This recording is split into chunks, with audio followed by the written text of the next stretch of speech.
I'm live on YouTube as well as Inside Timer.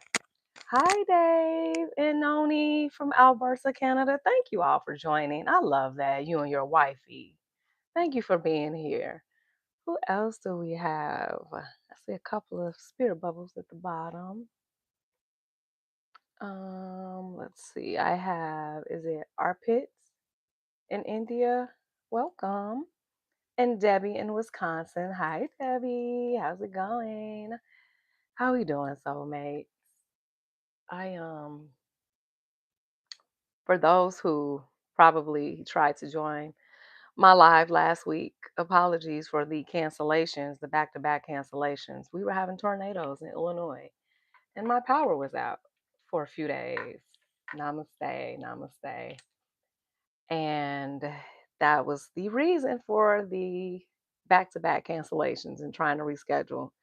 And by the time the power came back up, I was unable to do it. So I'm grateful that I was able to do this live today. I miss my soulmates on the Inside Timer, as always. But how are we doing? I want to give us time to allow some more soulmates to join us before I get started. Hi, Todd. The being a little less, I don't want to say that out loud, but I like that. I love that. Thank you for joining, Todd. And you are in Oregon. I am from Chicago. I am currently in Harrisburg, PA, Pennsylvania. I'm presenting at a conference tomorrow, Suicide Prevention Alliance conference. So I'm in the hotel room and I am on Eastern time. So you're in Portland. Awesome. Thanks for joining me. So I'm kind of thrown off a little bit because I'm an hour ahead of my normal time zone. So I had to keep reminding myself that I'm on time. It felt like I was running late, but I was on time. So yeah, soulmates. It has been a very, very fast and enlightening summer. How are we doing, soulmates? And if this is your first time joining my lives, I'm going to say yes because I don't recognize any of the people in here, but I'm grateful that you're here. And if this is your first time, allow me to introduce myself. I am Keana Shatteen. I'm an emotional literacy consultant. I'm a speaker, healer, and a survivor, and the author of a book titled Healing Out Loud Reclaim Your Voice, Power, and Purpose. Thanks, Todd. I thought so. Well, I am grateful that you are here today.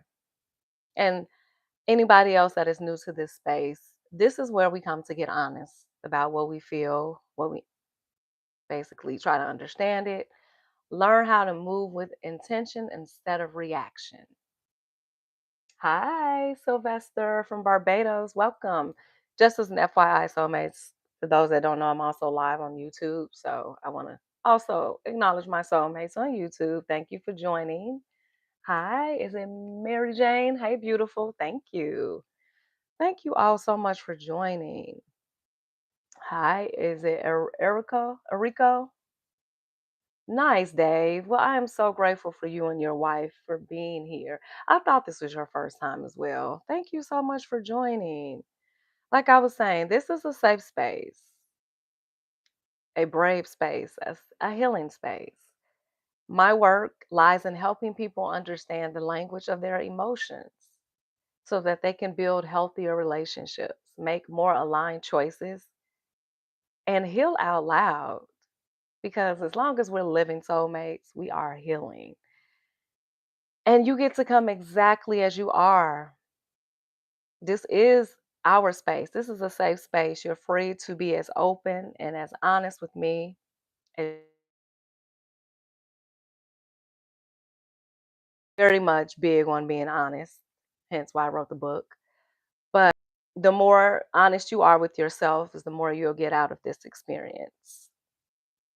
So before we begin, soulmates, I always start with an energy check-in. I have to know, how is your head and how is your heart, soulmates? On a scale of 1 to 5, let me know. 1 meaning I'm not that Mexico. Welcome, beautiful. Yes, come on, 7. Hi, nature. Head and heart are 3. I love it. Thank you for joining. I'm feeling like a 7 as well. I'm grateful to be here. I'm grateful that I had a safe flight to Harrisburg this morning. Was a little hectic at the airport flying out of O'Hare. If anybody is familiar with O'Hare Airport in Chicago, it was pretty hectic. I almost didn't make my flight, but by the grace of God, I got there right on time. Dave and Noni says she's a 3.5. I love that. Okay, Todd, 4, and your heart is a 3. Wonderful. Wonderful. So hopefully by the time this experience is over, maybe your numbers will go up. It's over. Maybe your numbers will go up. Thank you, Sylvester, for subscribing. And how are your numbers, soulmates, on YouTube on a scale of 1 to 5? How are you doing? I see a lot of questions about me. I'll discuss and answer those questions later as it resonates with what I'll be discussing today. But otherwise, I'm more concerned about how you're doing. Because remember, this is a safe space. So I appreciate you all for checking in and most importantly, being honest with yourself.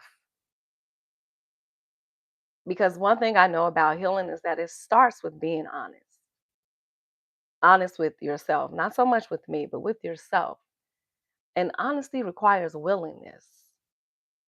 So before we continue, soulmates, how willing are you to grow? How willing are you to slow down? How willing are you to notice what comes up? And how willing are you to become aware of something that you may not have recognized about yourself before? Are you able to learn something new about yourself? Because sometimes it's not easy. It's not always comfortable seeing yourself. Are you willing to confront what may be true, no matter how uncomfortable that can be? And I'm not here to fix you or diagnose you. I am not a therapist. I am a life coach, a suicide survivor, survivor of many things, a person who has over 16 years of professional HR experience, but nothing tops the lived experience. So, again, I'm not here to judge you, fix you, criticize you, nor label you. I simply just want you, soulmates, to be able to see it. Because if we're unwilling to confront the truth, then we'll never understand it. We'll never fully be able to understand ourselves. And if we don't understand it, we'll continue repeating it in our relationships and our choices, the decisions we make, in our finances, in the ways we communicate with ourselves and others. It shows up in the opportunities that we say yes to, or even the ones that we refuse. So you don't have to leave here with all the answers today, soulmates. I am just inviting you to be open, be willing to notice, to become curious, be able to understand yourself in a deeper way.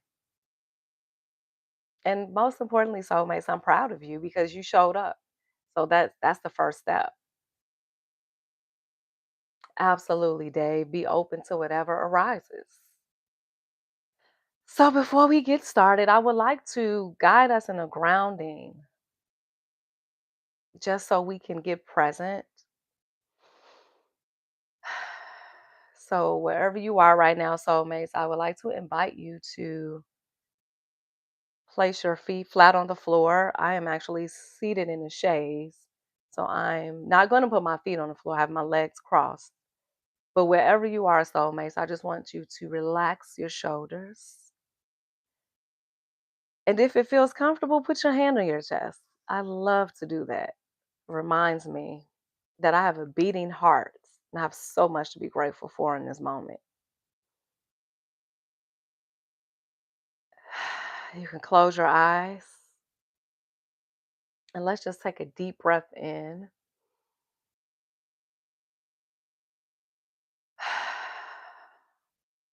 And just exhale.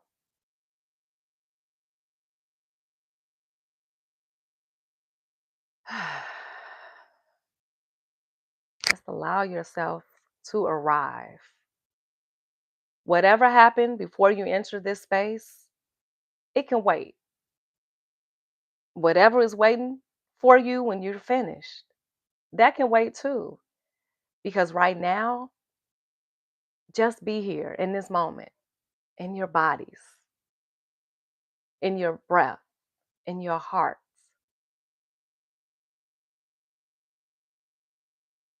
Take one more deep breath in and exhale. Exhale loudly. There's something about being able to to say it that does something. Again, I'm big on releasing things out loud. So the reason this conversation has been on my heart, soulmates, is because for the past several weeks, I've been doing a lot of reflecting. We just came off of Cancer season, and now we are fully into Leo season. So, hey to all my Leo soulmates out there. I'm a Leo rising. I'm a Scorpio sun and a Cancer moon. So, the past Cancer season, in any Cancer season for that matter, it tends to slow me down in the best ways possible. I tend to always go into a very reflective period.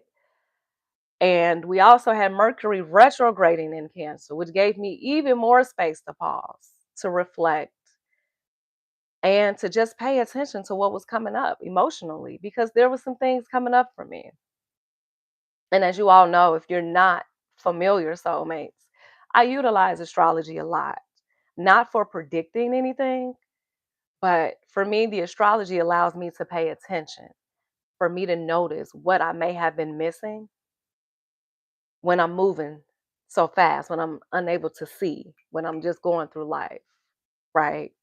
So each season, it brings something up for me to review and to reflect on. And this Cancer season, it was emotional because it's a water sign, right? There were days where I just felt like crying. There were things coming up for me that I thought that I had wrap that up. But no, that's the thing about this energy. Hey, Brandy, it allows you to see it. And one thing about me, I'm not afraid of my emotions, so I don't run from them. I allow things to come up and I allow the emotion to speak to me so that I can understand what's beneath the emotion. So, soulmates, I'm going to ask you a question. If I may, have you ever prayed for something? Ask God, universe, Allah, Buddha, whatever you believe in, if you actually ask for something, or maybe you've tried to manifest something, but when it finally arrives, you find yourself refusing it. Not because you didn't want it, but because of the story that you attached to receiving.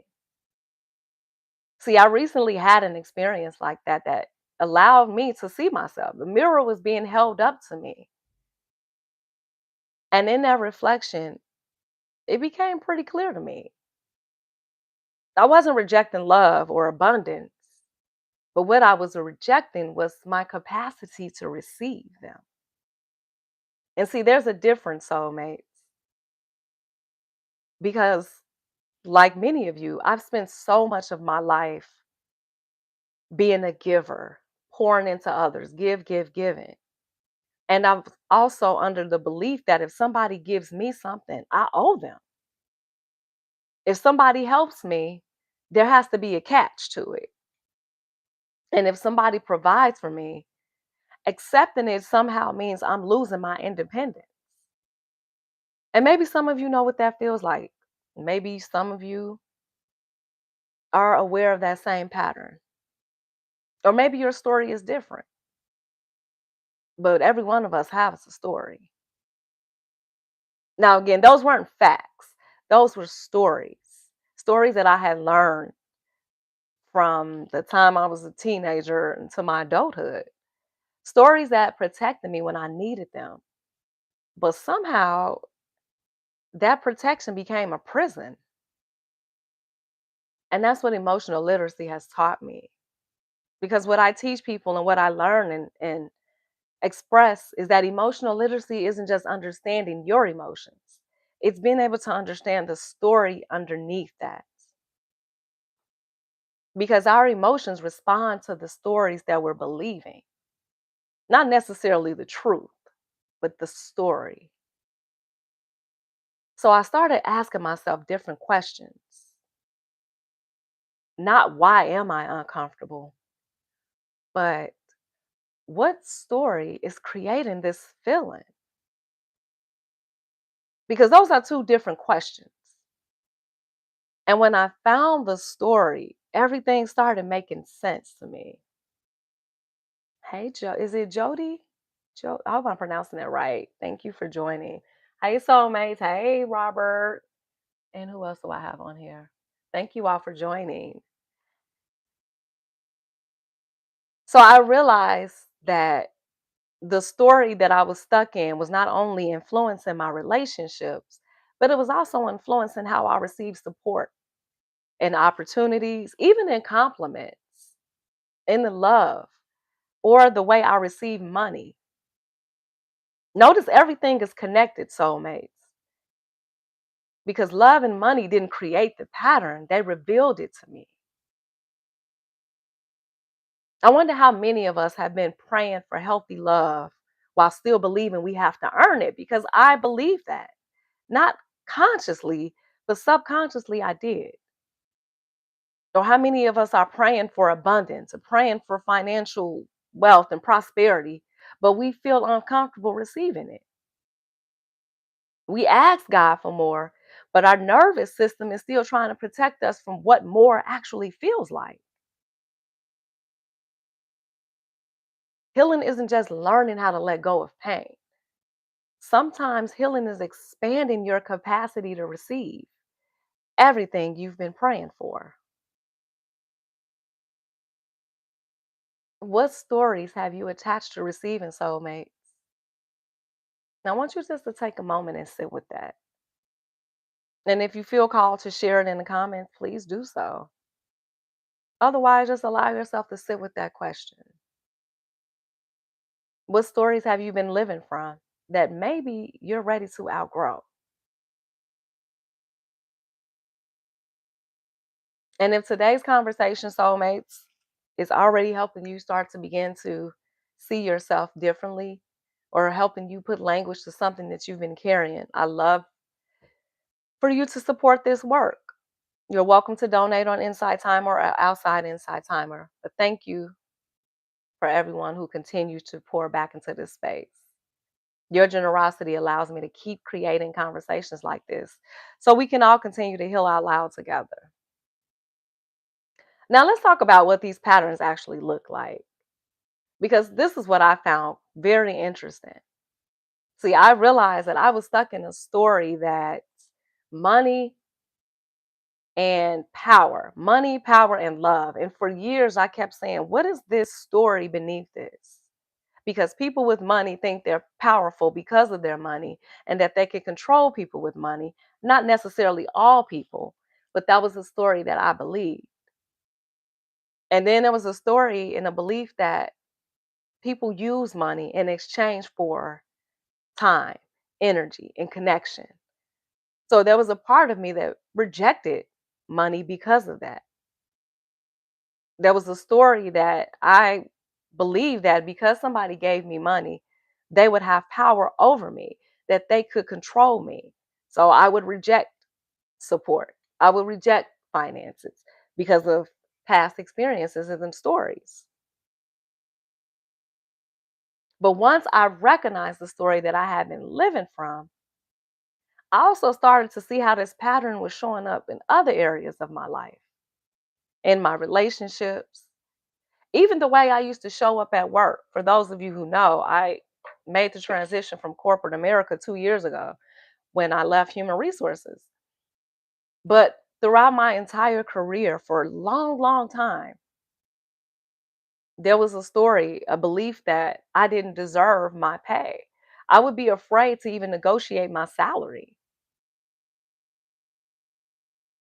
Even at work, even when I was bartending, I'm no longer working at a bar because this work that I do now is all that I do. So, but I noticed being at work sometimes, I found myself trying to overgive, overpour to my customers just to get a tip.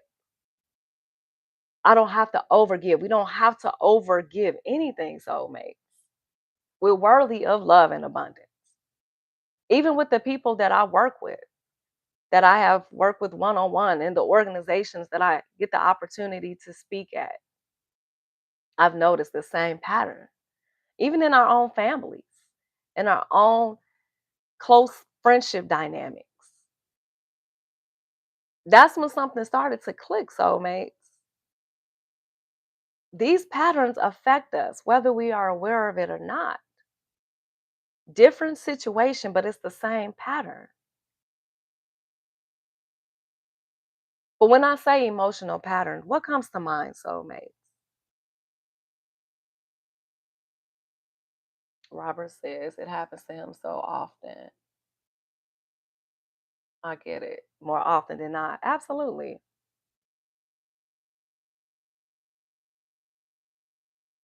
Maybe something comes to mind when I ask that question.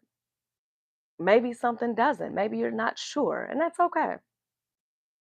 Because most of us weren't taught how to recognize our emotional patterns, but we were taught how to survive. If that's one thing we learn or we're taught is just learn how to survive our emotions, suppress our emotions, hide them, or just react to them. But very few of us were taught how to understand what they're trying to tell us. And that's why I do this work. This is why I'm so passionate about emotional literacy. And that's why I invited you into this conversation. I'm not here to judge you, and I don't want you again to diagnose yourself, but I want you to begin to recognize yourself. Because once you recognize the pattern, soulmates, you finally have a choice. Once you see it, you can't unsee it. You get the chance to decide, how do I rewrite this pattern? How do I get out of this story? Let's start with one of the biggest emotional patterns that I had to confront, the fear of abandonment. And for my soulmates that have been following me, I've been on the radio, I've been on TV, I've been doing a lot of communicating and talking and discussing not only the book, but emotional literacy and being a suicide survivor. And I did a radio interview recently, and the question that the host asked is, quote unquote, what made you want to kill yourself? It was because of my deeply rooted abandonment wound. I had an abandonment pattern that every time a relationship ended, it felt like my parents were dying. It felt like I was losing somebody close to me. It was like a death reoccurring over and over again. Now, before you decide, soulmates, that that's not you, just stay curious because it doesn't always look the way that we think it does. Your abandonment wound may not look like mine. But let me ask you, have you ever stayed quiet because you knew you had something to say, but you were afraid of speaking up because speaking felt riskier than staying silent? Have you ever tolerated something you knew didn't align with you, but the fear of losing the relationship felt scarier than being honest with yourself? Dave says a lot of times emotions had to be numbed through addictions. We are both in recovery from drug and alcohol addiction. Thank you, Dave, for being so open. And I'm so proud of you. One day at a time. And that is one of the most common ways, most common forms of how we have been taught to deal with our emotions. We numb our emotions, we suppress our emotions, we do anything to distract ourselves from it, but we cannot run ourselves, Dave. And I'm proud of you, Anoni, for deciding to kick your habits. Um, I don't know if you're a member of any 12 step programs. I'm a faithful member of a 12-step program called Emotions Anonymous. And as far as I'm concerned, AA, NA, it's all stemming from an emotional imbalance. It's all deeply related. So I'm so proud of you all, and just continue taking it one day at a time. Have you ever found yourself overextending over explaining and overcompensating just because you were trying to keep someone close to you. I know I was notorious for that. I was notorious for trying to, again, going back to my abandonment wound, trying to hold on to people or stand in expired relationships when I knew that it wasn't healthy, but the fear of being alone and abandoned dictated how I ignored myself. I didn't allow myself to feel the fact that I was overgiving, but I didn't understand it was the abandonment wound that was triggering this people pleasing.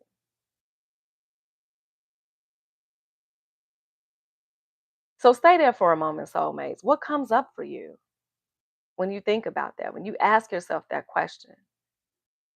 And if that resonates, just type in, that's me. Because again, soulmates, we are all in this together. See, the fear of abandonment, it isn't always about even somebody leaving you. Sometimes it's about abandoning ourselves, trying to keep somebody else. That's self abandonment. Do you know how that feels in the body to realize that you are abandoning your beliefs, your thoughts, your feelings to please somebody else simply because you are afraid of losing them?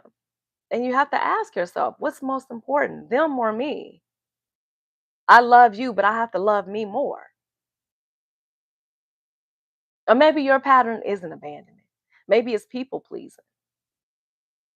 How many times have you said yes when every part of you is screaming no?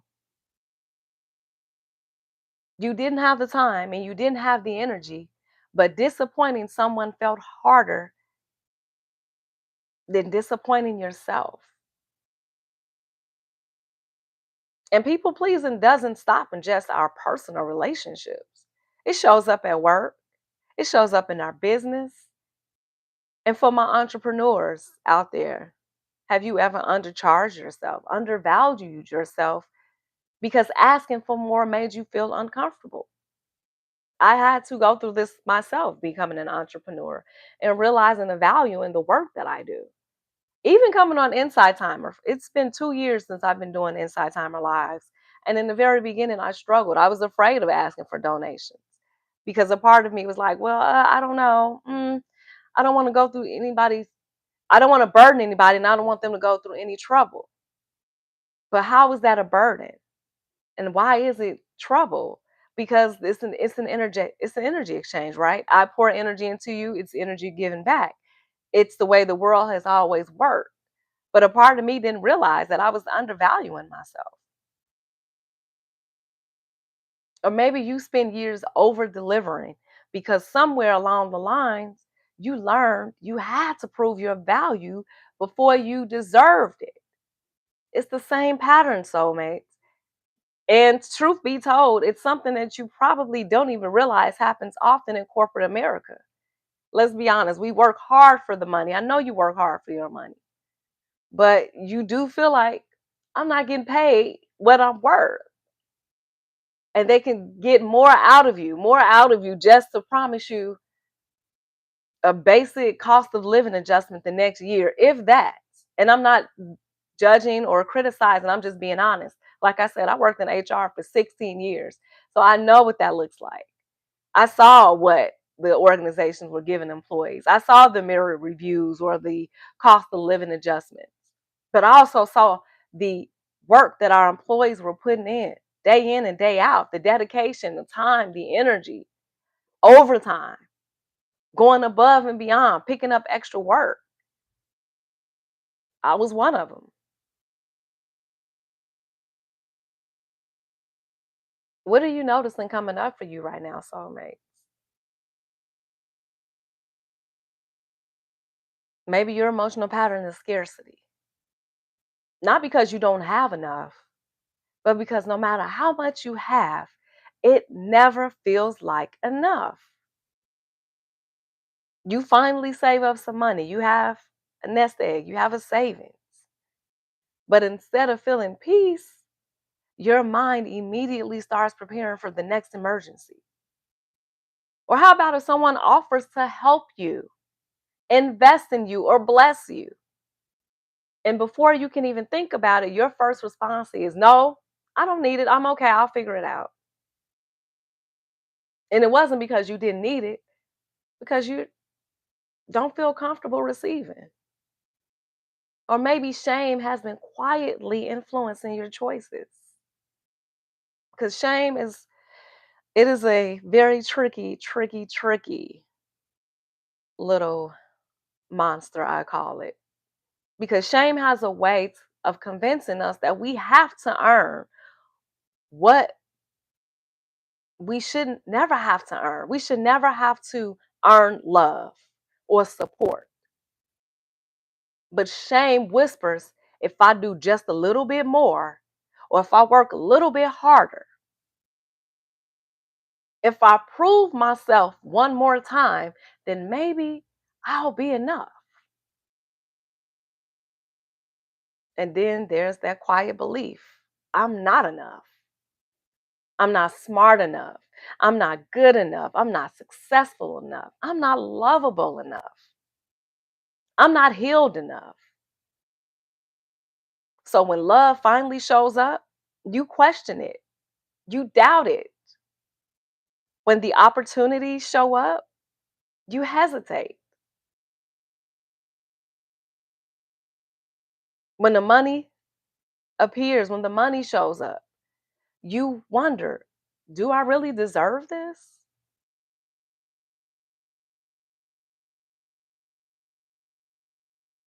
Can you see it now, soulmates? See, love wasn't the problem for me, nor was it the money. But what I learned is that I had a problem with receiving.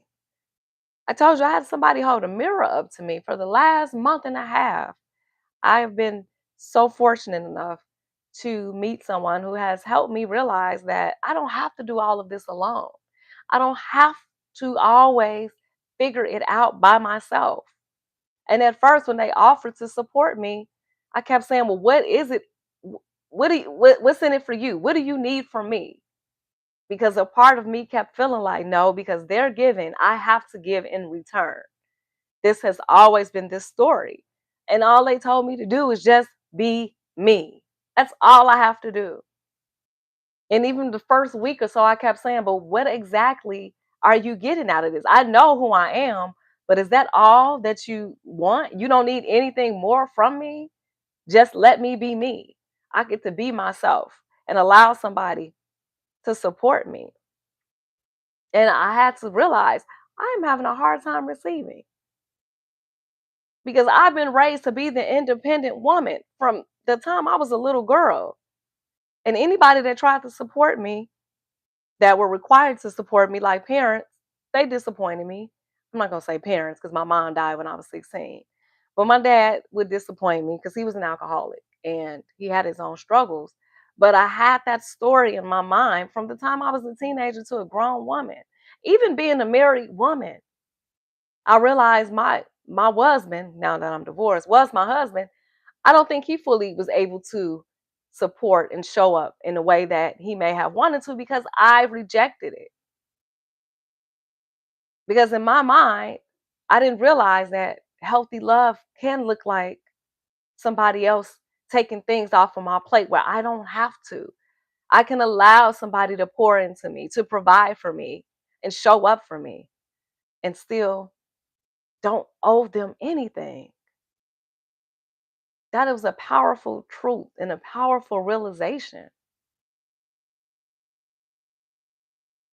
It showed me what stories I was stuck in, but it helped me simply see what was always there. The belief that I had about what I deserved, and the story that I needed to let go of.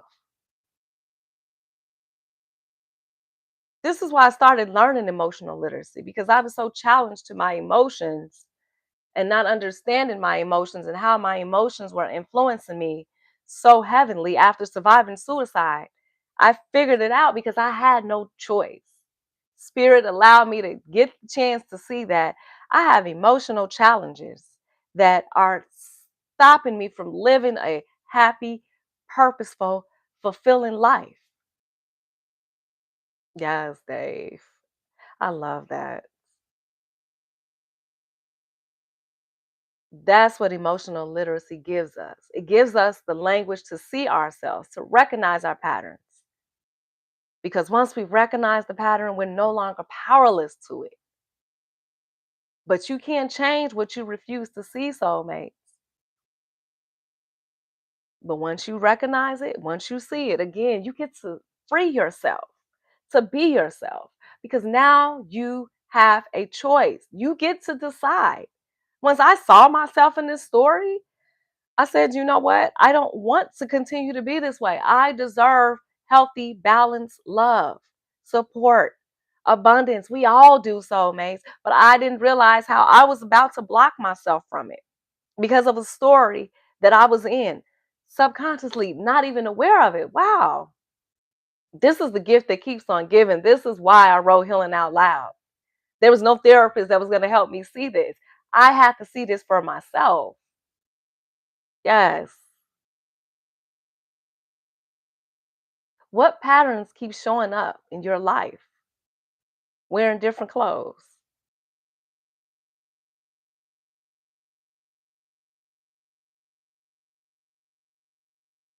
Thank you. What are you noticing coming up for you? And did anyone recognize a pattern they've never been able to put language to before? And again, if that's you, you can just type, that's me, because that's where the work really begins. It's not somebody diagnosing you, it's you seeing yourself. It's you recognizing your patterns, you making a conscious choice to decide, you being willing to see it and say, I don't want to be like this anymore. Because this is what I've learned, soulmates, is recognizing it is the first step. Understanding it is what changes us. Like I said before, healing begins with honesty. Awareness gives us understanding, and understanding gives us choices. And choices is where the transformation begins. And that's exactly what I went through. Think about it, soulmates. How many times have you said, I know I deserve better? I know I need stronger boundaries. I know I need to stop overgiving, but how do I stop? If I've been like this all of my life, how do I go from this to something different?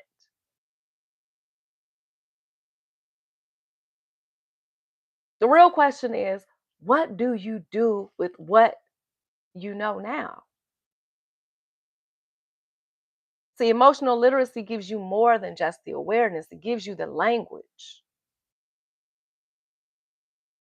So once you have that language, you stop asking, what's wrong with me?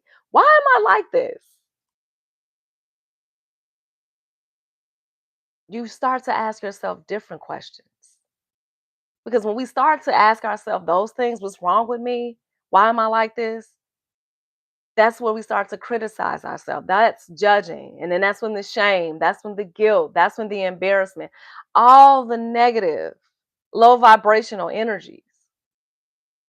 But it's not the time to judge yourself. It's the time to actually celebrate yourself because you get to see it. Hey, Silverback, it is good to see you, friend. I have been well. Thank you for asking. When we ask ourselves, what is this trying to show me instead of judging? Something shifts. We become curious. We become more compassionate with ourselves. We stop fighting ourselves. And sometimes that's where the breakthrough happens.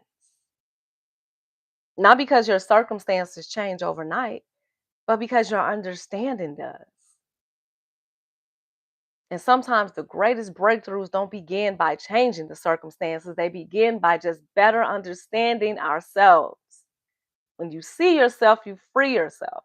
When you free yourself, you get to be yourself, soulmates. It's such a beautiful freeing experience. That's exactly what happened to me. Once I understood the story, I stopped judging myself. I was angry. I'm not gonna lie, soulmates. I was angry. I'm like, well, I was raised like this. So you mean to tell me that all these strong, powerful women in my family had it wrong? And the way that I saw relationships growing up, that's not what love looks like. Huh. Interesting. And of course I got curious after I got out of the anger and the confusion. Now I'm like, well, what does this look like? Because I do deserve this. And I'm constantly reminded that you deserve this. This person that's reflecting this to me is telling me constantly, you deserve this. I do deserve this. You do deserve it, soulmates. Once I stopped judging myself for it, I realized I was never rejecting love or intentionally picking the wrong partners. And I definitely wasn't trying to reject abundance, not by any means, but I was rejecting my capacity to receive them. But I was big at giving. I would be the first one to show up and give to someone else. If I have it, I'm going to give it. If I'm in a relationship with you, I'm going to pour and give and give and give. And finally, I have the opportunity to choose differently. That's what healing has done for me. It has not made life perfect, not by any means. That's impossible. But it has changed the way I respond, the way that I love, the way I receive, the way I communicate and talk to myself, and the way I make decisions. Because healing doesn't change how you feel, it changes how you choose and the choices that you make. Notice I keep saying you, soulmates, because it starts with you. Everything starts with self. And as much as I wanted to blame them, it's like, no, it's not their fault. It's not their fault. I get a chance to create a new story. Even my son, who, those that don't know, I have an 18-year-old son who just graduated from high school and he just went through his first breakup. He actually broke up with his girlfriend for reasons that I support his decision. He did what was best for him and I'm proud of him. And him doing that is him choosing himself. And I love that at 18, he has that level of self awareness. Because at 18, I was still choosing others above me. Hell, at 28, 38, I was still doing it. Right. But him noticing that he doesn't have to overgive to be in a relationship that is draining him. And him making a conscious choice to say, I can't do this anymore because I don't feel okay. I'm not happy. I'm so proud of him. And as hard as it was for him to do that, because it wasn't easy. And even now, he's still heartbroken. I mean, it's his first love. They were together for 2 years. But he did a very brave thing. Now he gets to choose what happens next. But him making that choice is him starting to understand what patterns to look out for, what to do next time he gets in a relationship. Because life is always about evolving and growing and learning. And one thing we don't realize, soulmates, is our relationships are catalysts of growth for us. Because if the relationships that we're in are not helping us grow, then perhaps we need to rethink the relationships that we're in. And I'm not telling you to leave your spouses, but I am asking you to ask yourself, is this person that I'm with reflecting me? Are we growing together or are we staying stagnant? I have a couple on here in my life right now that are in recovery together. That is beautiful. That is lovely because you all are growing together. You are in recovery together. And one thing I know about recovery is people need people. It takes a community. That's why I'm here in Pennsylvania to speak tomorrow on suicide prevention and awareness in the community and how it takes community for us to heal, for us to get ahead of this terrible, terrible, terrible epidemic and suicide. Yes, inside family. Definitely a family.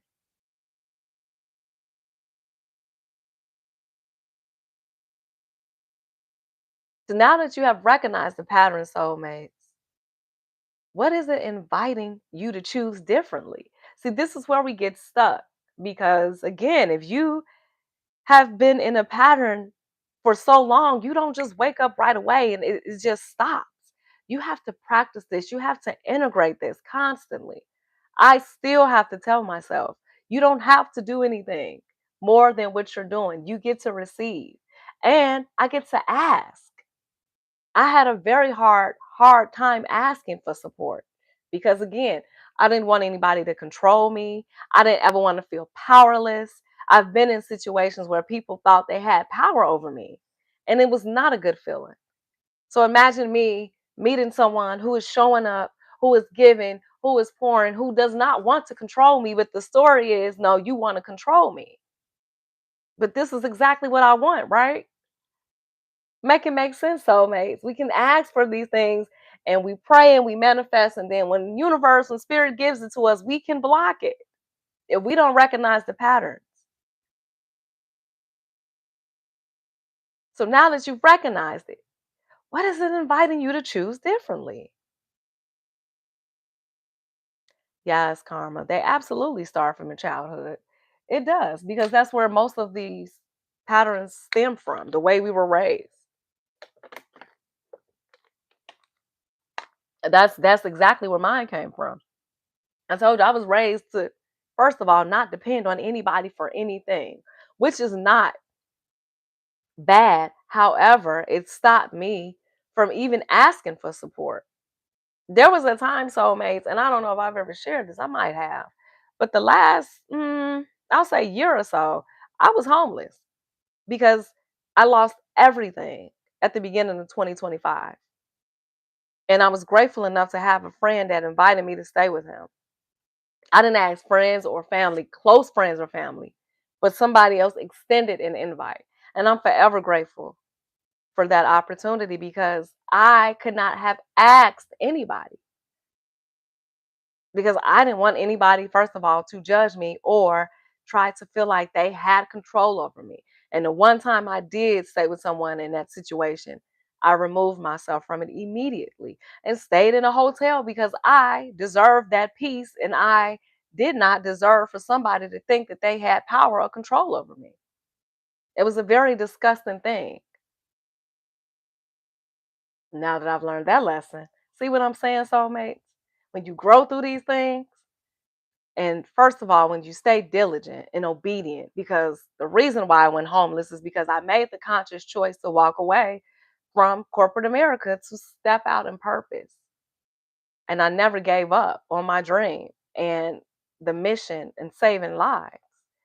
Although I almost lost mine trying to do it. No, I'm joking. I didn't almost lose my life. I did lose a lot, but I never lost me. And then today I get to receive. The universe took it all away from me in 2025, and here I am in 2026, and I'm receiving it back tenfold. I never would have imagined that where I'm at today, I would be here when I was going through those challenging times. But I know one thing is for sure, when God takes it away, you know something better is coming. And that's what I kept believing in. I kept believing in. I kept trusting in that. Did I know it would look like this? Not at all. Am I grateful? Absolutely. For the entire experience. Thank you, Karma. And I'm saying that because I'm proud of it. Because now I get to do what I've always wanted to do. I'm no longer homeless either. And I'm in a situation and in a space and in connection with people, opportunities, experiences that I never would have imagined. I'm forever grateful. I even have the opportunity to star in a stage play in October. And I don't think I've ever shared that with my soulmates, but I've always had a passion for acting when I was a teenager, even in college. I stopped doing it, obviously. And universe has allowed me the opportunity to pursue my passions again. I never thought this would have happened last year. because everything was disappearing, right? And because I had already done so much healing work, I couldn't go back to being depressed, being stressed, being overwhelmed. Yes, it was challenging, it was trying, but I survived suicide, so I knew I could get through that. And today, I think God is showing me the reward for all that. The emotional literacy work that I teach now came from those experiences. Plus, not to mention all the years of experience I had working in HR and realizing that these employees are challenged by their emotions, and nobody in this office can support them because they're afraid to say what they really feel because they're afraid of losing their livelihood. And I get it, it is not a good feeling to lose everything. But you can never lose your heart, your soul, your values, your morals, your integrity. And for me, that meant more than a six-figure salary that I ended up walking away from.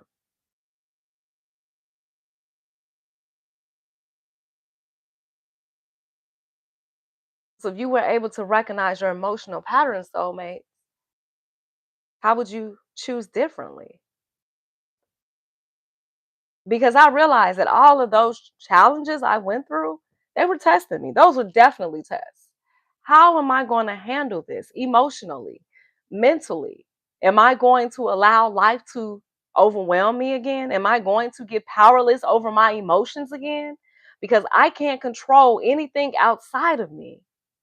I can't control who tries to control me or who takes anything away as long as I have me and my faith. And most importantly, my strength and my healing capabilities.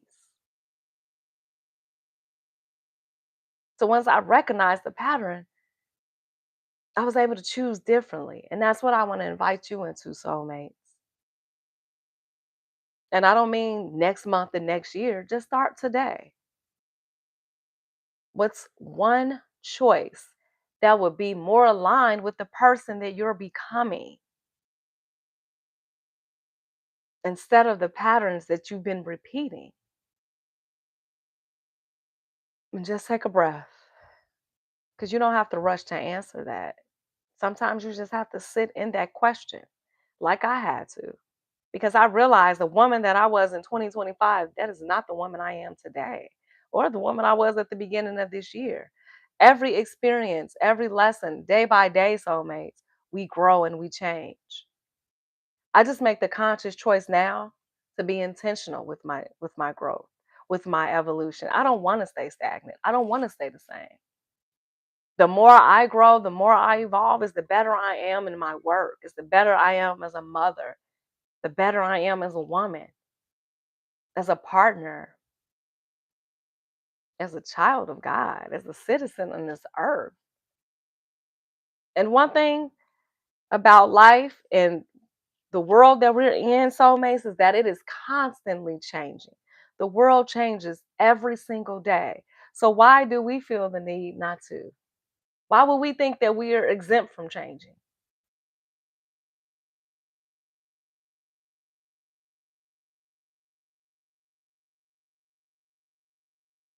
I'll ask you again, what is one choice that would be more aligned with the person that you're becoming instead of the pattern that you've been repeating? Because that was the question I had to ask myself. You want these opportunities, you want this type of partnership, you want to be in a relationship like this. You know where you're going. You see the future you. So why are you going to continue to repeat the same pattern? It doesn't match who you are now and who you're becoming. It's time to let it go. It's time to unwrite this, rewrite this story. See, Karma, one thing I was raised to believe is that you don't rely on anybody to do anything for you. And if somebody does something for you, you have to give in return. That was the story and the belief that I've always believed. So I would reject support. I would reject help, especially from people of the opposite sex, because I was always under the assumption, under the story that a man obviously wants my body because he's giving me something in return. And that's not always the case. But that was the story and the belief that I've always had. So I would refuse it because I'm like, I'm not giving you pieces of me. I'm not selling my body and my soul is not for sale. So I told you, I will be homeless before I allow anybody to think that they can control my mind, body, heart, or soul. Now, I could have been probably a little stubborn with it, but that was the belief. And then here comes this wonderful person that I met recently who put a mirror up to me to help me get out of that space and help me see you don't owe me anything. I want to support you because I believe in you and your mission and your vision and your dreams, and I want to be there to support you. Will you allow the support in, or will you continue to stay stuck in this story that you have to give to get? And it is so, so disgusting. But let's be honest, that's just the world we've always lived in. Even now, we're still stuck in this story. But I think this creates a lot of imbalance in our relationships because of the way I blocked myself from receiving abundance. Is the exact same reason why I couldn't receive healthy, balanced love, because I can give, but I couldn't receive. And because I was always in a position where, well, truthfully, I was the person that made most of the money in my last few relationships. So I was the one that was always giving. I didn't mind because what's mine is yours. Sharing is caring, especially when if we're in a relationship, right? But when it was time for me to receive from a partner, can I allow them to give to me? Will you allow somebody to treat you to dinner, soulmates? If it's not your birthday, do you allow people to even give you a compliment? Let's just start right there. Because I even used to have a hard time with compliments. Whenever somebody would say, "You're beautiful," or "You're pretty," thank you, so are you. Or "You're beautiful." I couldn't even say thank you because it would make me uncomfortable. Why? Because of a story that I was taught as a girl, as a teenager.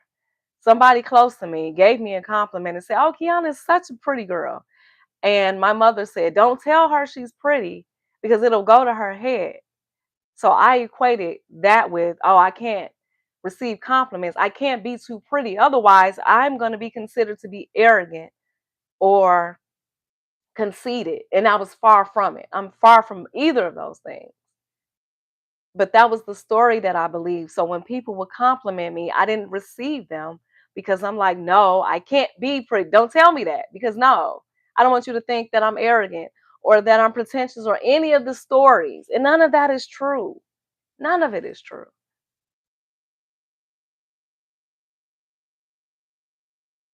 Can you allow somebody to give to you and not feel like you owe them anything? Another story that I was stuck in. Why do I feel like I have to give? Jesus gave to a lot of people. Jesus didn't respect anything in return except do good to others, do good unto mankind. I give all the time. I've always given money, food to the homeless. I don't expect anything in return. Even if it's somebody that's not homeless, if I can support you, then I will. I don't ask for anything in return, right? If you can support me, support me. If you can donate, donate. It's a difference between being able to support and not being able to support somebody because you don't have the means. But there's a difference when you have it and you just refuse to. I believe that's a scarcity story. People that have a lot, but they refuse to spend or they refuse to give. And I always question them because it's like, well, you can't take the money with you. You can't take the cars, the jewelry, the diamonds. None of that goes with you once you leave this life. And there's only so much we can do in the one lifetime.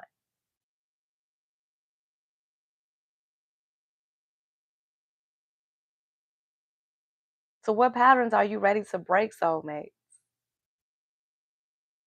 And I would love to hear from you. What's coming up?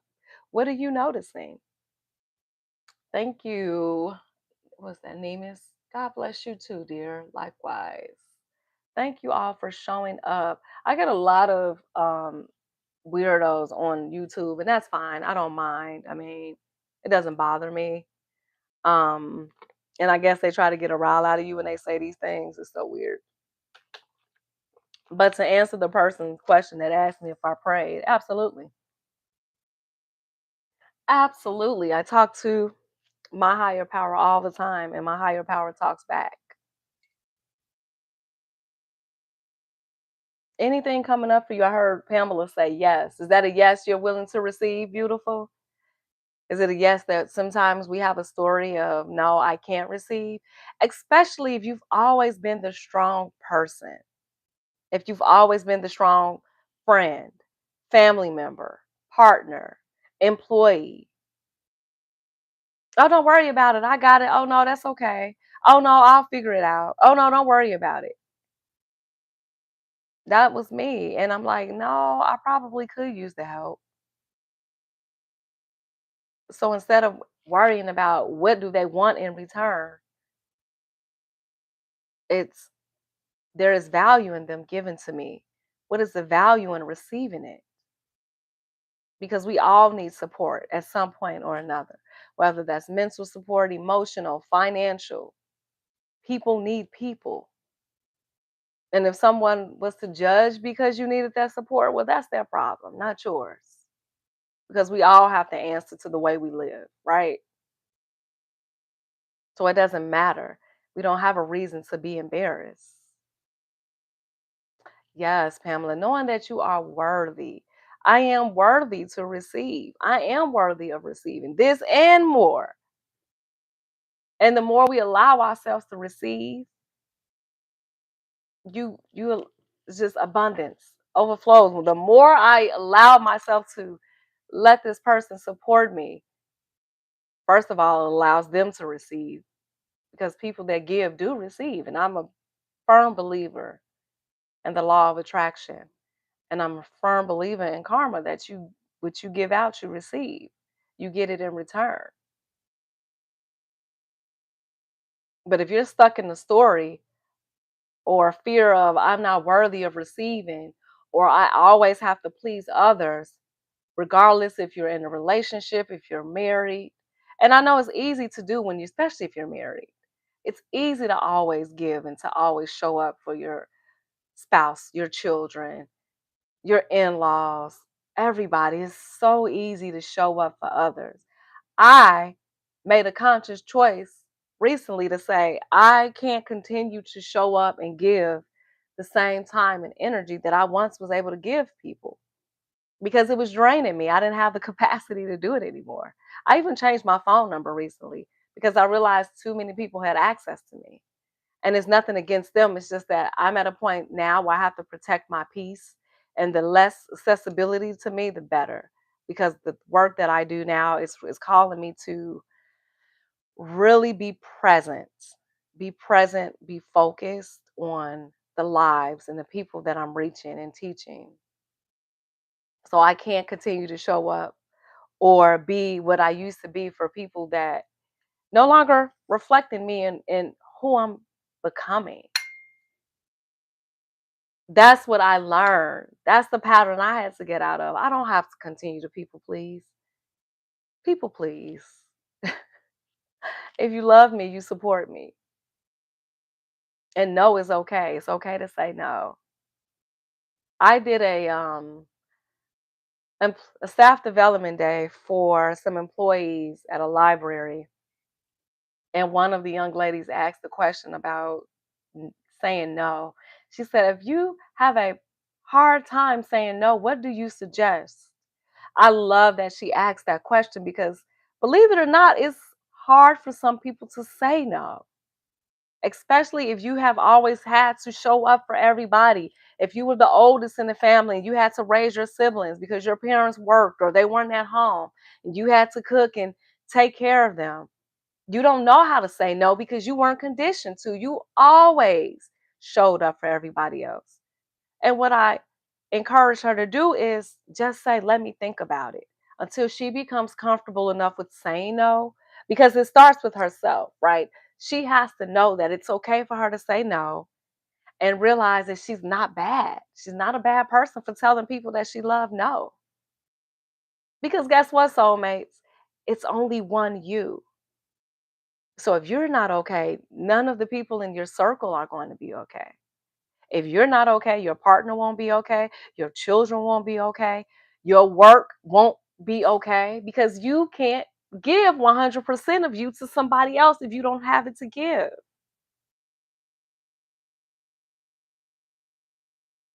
Goes back to what I said earlier, self abandonment. We abandon ourselves trying to please others.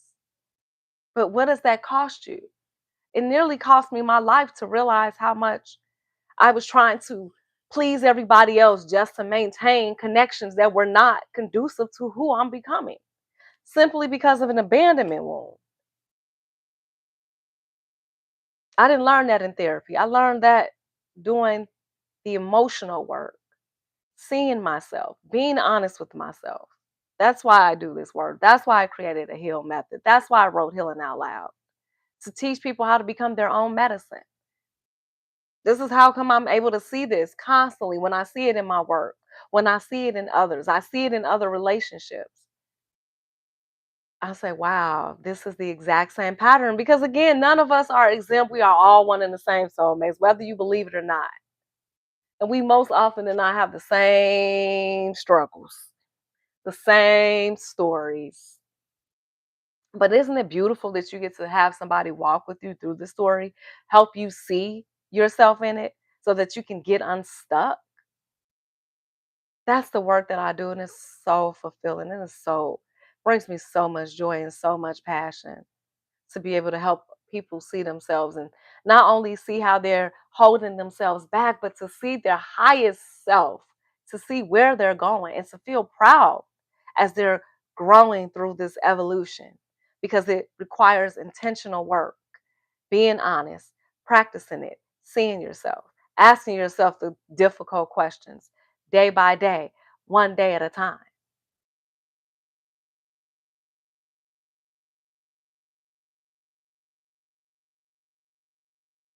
There's no pressure, soulmates, to have to be perfect. You don't have to be perfect. I know the world made us feel like we had to be perfect because when we went to school, we had to get all A's and all B's and everything had to be perfect. But sometimes somebody had to be a C student and a D student. It didn't make them less of a person.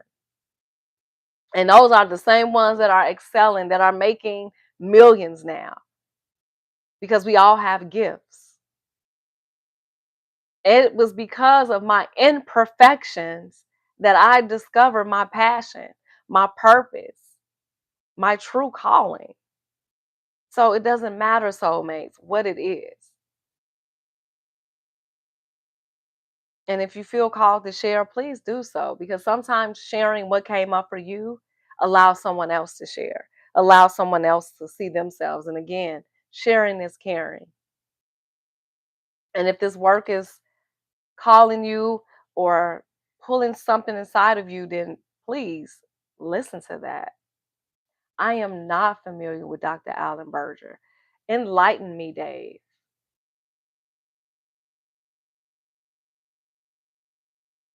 And I again want to pause and just say thank you, soulmates. And if this conversation today is helping you better understand yourself and you like to support the work, you're welcome again to donate here or outside of the live or on my other, I think I have my other donation info on my profiles. But um, whatever you can do, soulmate, it's all received. It helps me continue to do this work because I do this for a living and I was very intentional about connecting with my soulmates on Inside Timer. Because whether I'm speaking at conferences or working with staff at organizations, or if I'm sitting right here with you all, my mission is still the same, soulmates. Helping people understand the language of their emotions so that they can build healthier relationships, make healthier choices. He is walking people through the 12 steps for emotional sobriety. Oh, I love that. That is beautiful. That is wonderful. I love it. I love that we all have a similar calling and a similar mission. I will, thank you.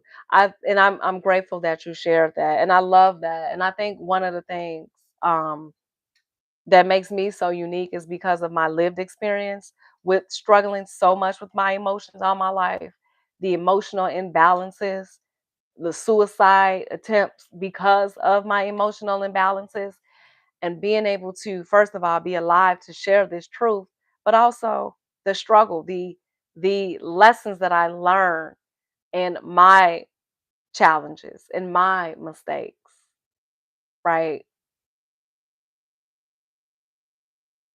That's why, oh my gosh, it just fills me up with so much joy to do this. It really does. Thank you, soulmates, for those that have continued to pour back into me in this community. If you haven't already, soulmates, please make sure you are following me on Insight Timer, on my other platforms. And if you haven't had a chance yet, subscribe to my newsletter so that you can stay in the loop because I might be in your area. I have a lot of traveling coming up. I'm doing the Healing Out Loud tour. For those that don't know, I'm in Pennsylvania right now. I'll be at a conference tomorrow speaking on suicide prevention and in anticipation for Suicide Prevention Awareness Month, which is coming up next month. I'll be doing more speaking, but also teaching about emotional literacy because before it starts in our heads, I believe it starts in our hearts. And when the head and the heart are misaligned, that's where the chaos begins. That's why I always ask you, soulmates, when we always start, how is your head and how is your heart? Because we need both of those. We can't be two in our head and we can't be two in our heart. We have to find that balance. Oh, you're welcome. Is it Helena? Thank you. I love that. That's my aunt's name. Absolutely. And I'm so committed to helping us be better versions of us, being more emotionally balanced, more emotionally grounded, more centered in ourselves. Because if I don't know how I feel, how can I tell the people that I love the support that I need? Because I didn't understand why I was challenged so badly prior to my suicide attempt, I couldn't tell anybody that I was trying to unalive myself or that I was feeling like they were better off without me. And to think that my emotions made me believe that the people that I love would be better without me. That's why we have to understand the language of our emotions because it influences everything. It influences my relationships.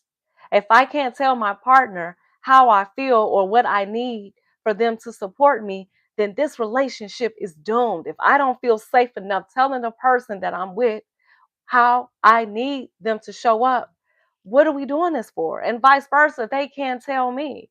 If we can't have conversations to help us grow, instead of constantly trying to be right and trying to prove a point, I'd rather us come to a mutual understanding, create a container, a safe container for us to understand each other better.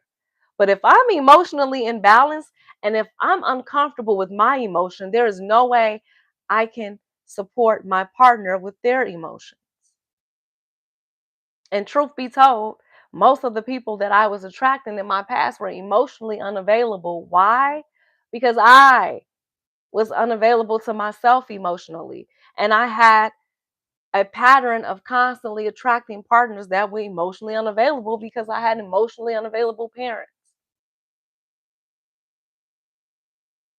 But I didn't know that. I just knew something was lacking. And I don't know what this is, but I don't feel right.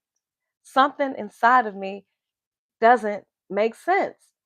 So, what happens? My brain, the thoughts started telling me these stories. The emotions are influencing the thoughts are telling the emotions one thing, and boom, I'm out of this. It's too much. I'm overwhelmed. Thank you, Dave. I appreciate that. And thank you again, soulmates, for everybody who continues to show up, to all my meditators on here, because you could have been anywhere tonight, but you chose to be here with me. And again, I apologize for canceling twice on you last week, soulmates.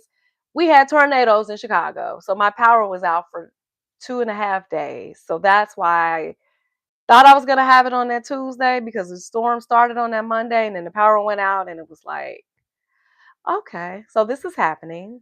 I'm okay. Grateful that nothing happened to our house. Like I was in the tornado. I could see it outside. And I'm like, wow, this is really happening. All I could think about was the Wizard of Oz.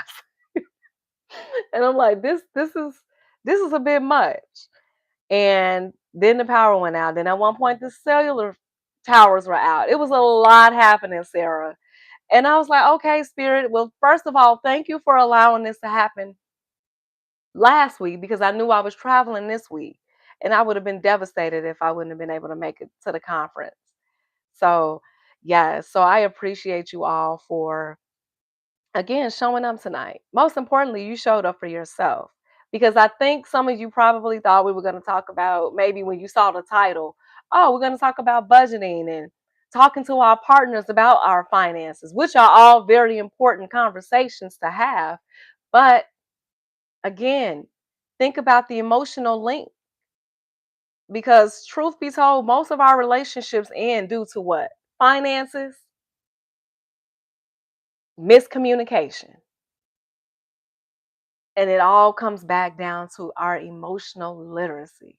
Because the more emotionally aware I am, the more emotionally fluent I am, the better I'm able to see myself, the better I'm able to have financial conversations with my partner, the better I'm able to ask myself, is there value in me spending money or making these purchases? Because I was notorious. Like my earlier was that, Dave, you mentioned how you and Noni were both using drugs and alcohol to numb yourself. I did use alcohol to help me go to sleep, but my crutch of choice was shopping, the dopamine kick from shopping. Part of the reason why my marriage didn't work because I would shop, I would spend money, emotionally spend, and it was wreaking havoc on my marriage because I was shopping behind his back. But I didn't understand why I couldn't stop it. I couldn't control it until I can see the emotional connection to it. Why do you want this? Now I have to ask myself, is this something you really need? I really don't shop like that anymore because less is more and I plan on traveling more, so I don't need all that stuff. Hey, Sarah, I just happened to pop on here and I'm so glad I did. I appreciate all of your words and your passion and sharing your knowledge. Thank you, Sarah. That really does mean a lot to me. See, soulmates, look at me accepting these compliments. You guys have no idea how long it took me to receive a compliment, and I appreciate that because, yeah, I didn't even want to be here. I almost didn't want to even live to see days like this, all because of my emotional imbalance. So now when I share my story, when people ask me, why did you try to kill yourself? Because of my abandonment wound was triggering me. My marriage ended and I thought that this was another person that I love that is leaving me. And why do I feel like every time the people I love leave me? That was the story that I had with love. Think about that for a second, soulmates. If you're stuck in a story of believing you're not worthy of love or love is going to equal pain, then you're going to reject it. If you can't see the pattern, or if you constantly try to find a reason to mess up the relationship, because we can self sabotage. I even have to sit and ask myself that, are you trying to find a reason for you not to be in this partnership? Because it can be too good to be true. Mm. Am I not worthy for this promotion at work? Am I not worthy of the salary that I ask for? It's the same pattern, different situation, soulmates. Hey, Gigi. Yes, thank you, beautiful. I appreciate that. That's why I do this work, because I just want us to see how deeply, deeply rooted our emotions affect us on a daily basis. And if we don't recognize it, it will continue to live and lead for us. And that's why I want to teach people the language, teach them how to understand it, work with it, nothing to run from. Our emotions are information. There are signals. I think I saw something recently where somebody said, something about feelings, ignore the feelings. And I just don't agree with that. I don't agree with that because I feel like when you're trying to ignore your emotions, you're basically just ignoring yourself. You're disconnecting from yourself because your emotions are there for a reason. They're signaling to you something is either joyful or something is not okay. But if we ignore them completely, then we're doing ourselves a disservice. I hope that makes sense, soulmates, and I hope that this work is resonating with you. And again, thank you so very much. Hey, BD. Oh my gosh, it is so good to see you. First of all, can I just say hey to all my soulmates? I miss you all so very much. You all have no idea. Cancer season almost took me out. No, it didn't, but it was definitely emotional. There were days where I was just crying because if Mercury was in retrograde, first of all, hmm. And I remember I woke up one morning crying because I was missing my son. And I have to realize he is a young man. He has graduated high school. He is starting a new chapter in his life. And all I wanted to do was just see him. And I'm like, I miss my baby. And he don't have time for me. And oh my God, the story that I was telling myself was he's mad at me. He's upset with his mom because she hasn't been present enough. And when we had the conversation, that was farther from the truth. He was just working and he was busy. And me being the mom and realizing like my baby is growing up and he is a man and there's nothing I can do about it except let him go. And he is doing wonderful and I'm so proud of him. But I was really in my feelings like I just want my baby. I want things to go back to the way they used to be. And also the story of I didn't see my mom when I was 18. My mother didn't see me get a chance to graduate. I didn't get a chance to experience this time with her. That's not his story because his mother and father are here. He doesn't know what that feels like. That's my story. So let me deal with my story on my own. It has nothing to do with him, right? Yes, BD. Oh my gosh. BD, thank you for that reminder. That was 2 years ago. It was cancer season when I started writing Healing Out Loud, Reclaim Your Voice, Power, and Purpose. Back then, it was just Healing Out Loud, right? And it was an opportunity for me to heal out loud because one thing about writing is so therapeutic. And writing this book in cancer season brought up a lot of emotions. And because I'm such a water sign, I'm a huge water baby. I'm a cry soulmates. I let my tears flow because it's energy. And those days when I was feeling that way, I just let the tears flow. And then once I got out of the emotion, I could sit with the truth of the matter and realize that that boy is growing up and be proud. And he's like, no, mom, I don't think that at all. Oh, okay. I guess that's right. And then I think a part of me was feeling like, well, my life is getting busier and I'm traveling. And I have this story that as a mother, you're always supposed to be present for your children, no matter what. And even though I allowed him to live with his father years ago when his dad and I separated, there was still stories from family and friends. You should never leave your son. You should never do that. A mother doesn't do that, right? Again, stories that I had to unlearn because I know I did the very best thing for my son by allowing him to live with his father.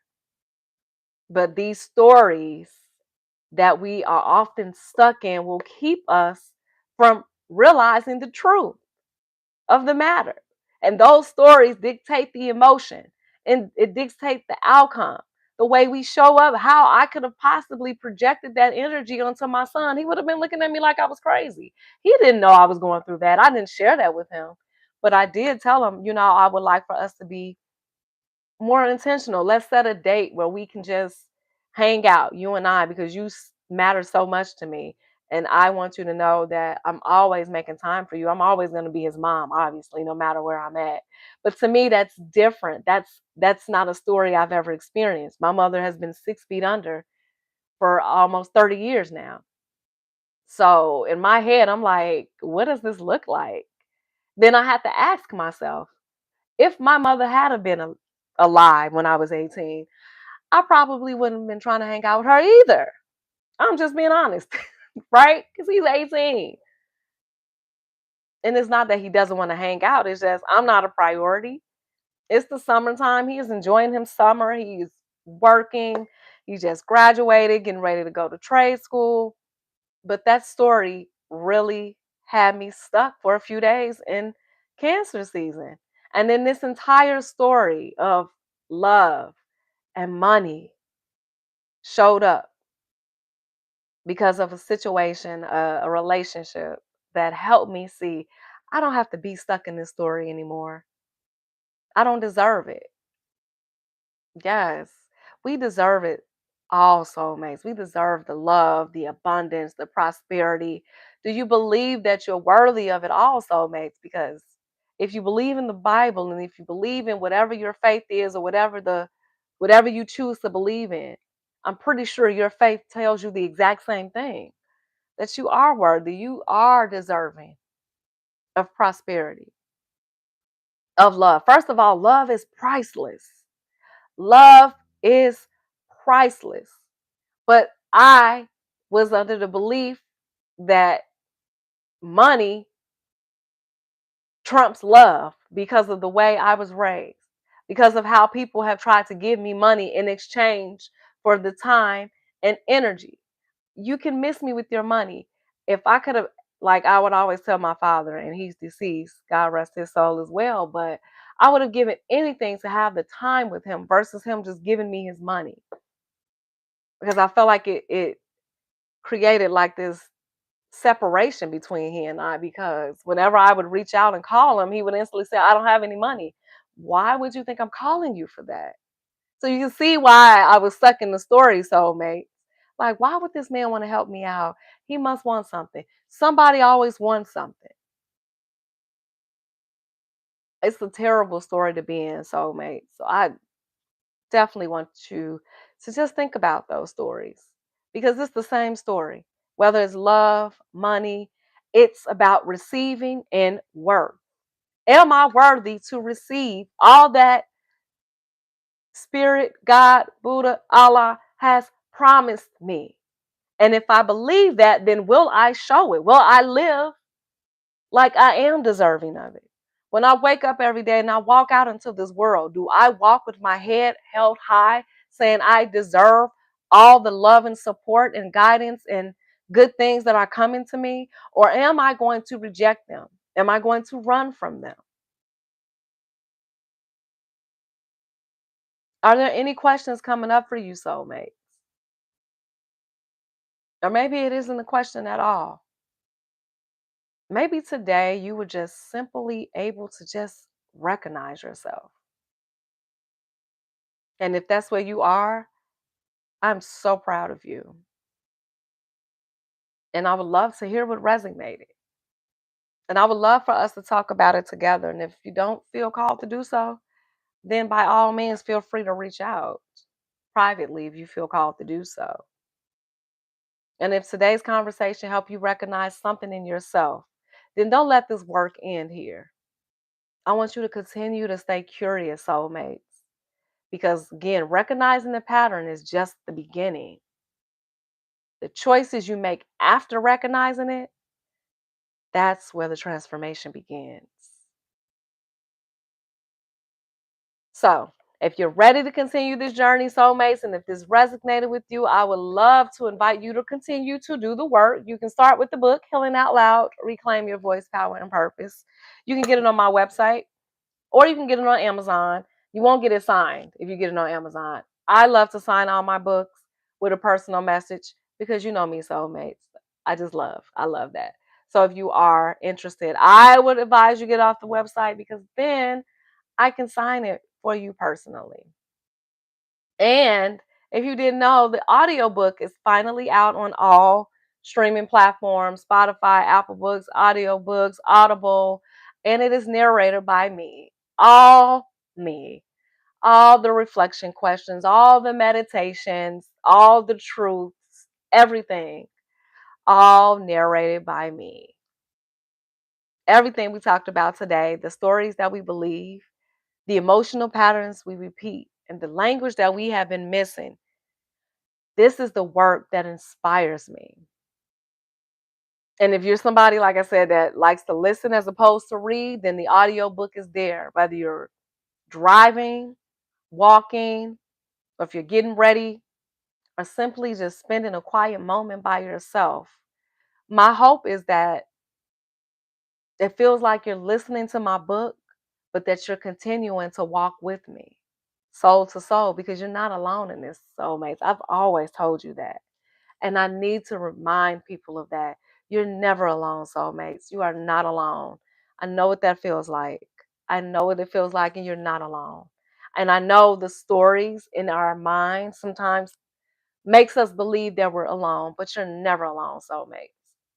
So if I can walk with you in your story and your unlearning, then allow me to do so. You can visit my website is I'm gonna put it in the chat. I am Keana, Shatteen.com. I think it's in my Insight Timer profile as well. And again, soulmates, please do follow me on Insight Timer so that you can get the notification for my lives. I'm gonna try to be a little more consistent. I just have a lot on my plate right now, soulmates, but you know I always make time for my Insight Timer family because you all have inspired me to do this work. You all, it's like coming back home when I come to Insight Timer. So I love you all so very much. But go feel free to go to the website to learn more about the book. I also have a workbook out. And again, the audio book is there. And if you're looking for a place to continue growing, then I would love to invite you into the Healing Out Loud book club experience, because it's more than just reading a book about me. This is a space where we get to reflect together and dive into more questions. There are questions in here. It's not just my story. There's questions in here for you to start your own healing work, soulmates. So I've created this book club experience so that we get to do it together. Similar to like a 12-step program, right? Except it's not 12-step. It's actually us healing out loud together. But that's where the foundation of all of this came from.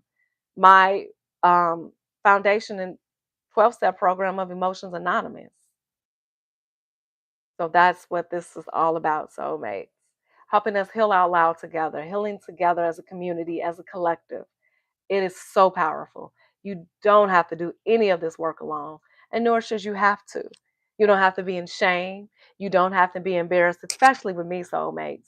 Because by the time you read my book, if you haven't read it already, there's some very embarrassing things in the book. I'm not embarrassed about it anymore. But reading it, you're going to be very shocked, soulmates. And that's okay.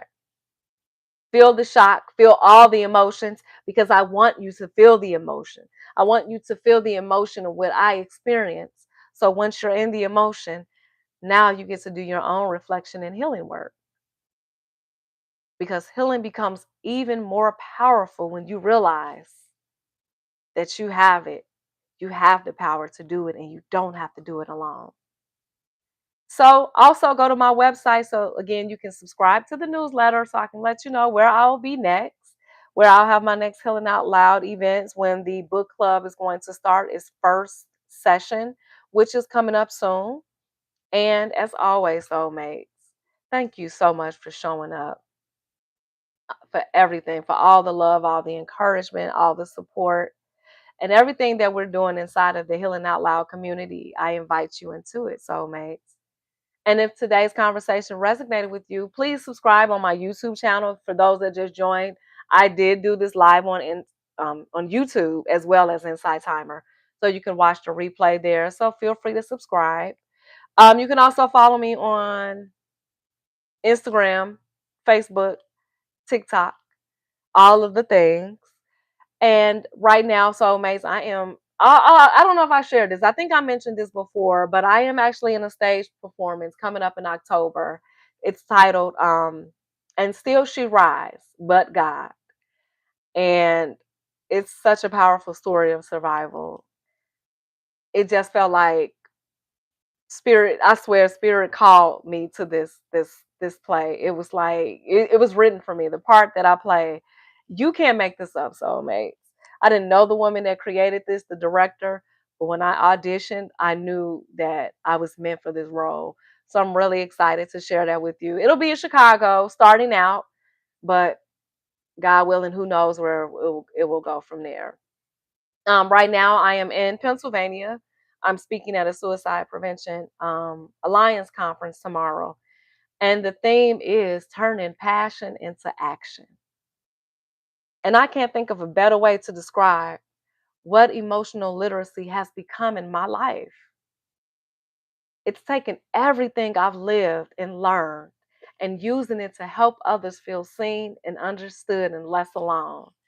That is the whole premise about reclaiming your voice, your power, and your purpose.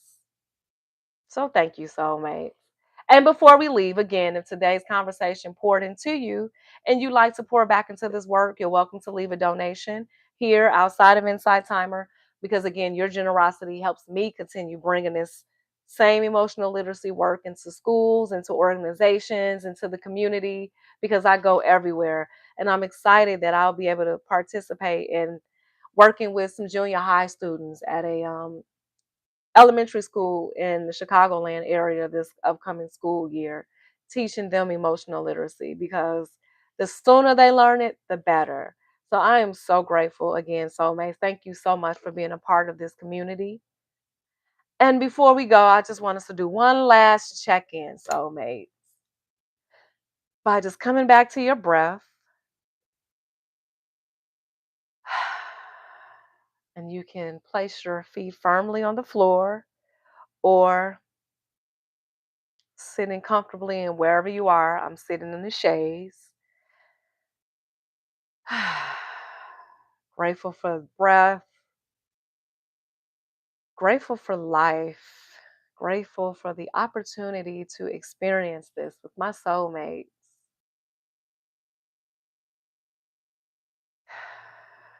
And I want you all to think about the number that you gave at the beginning of this live. I always ask you on a scale of 1 to 5, how is your head? How is your heart? And I would love to know if your numbers change, soulmates, because I am feeling like a 10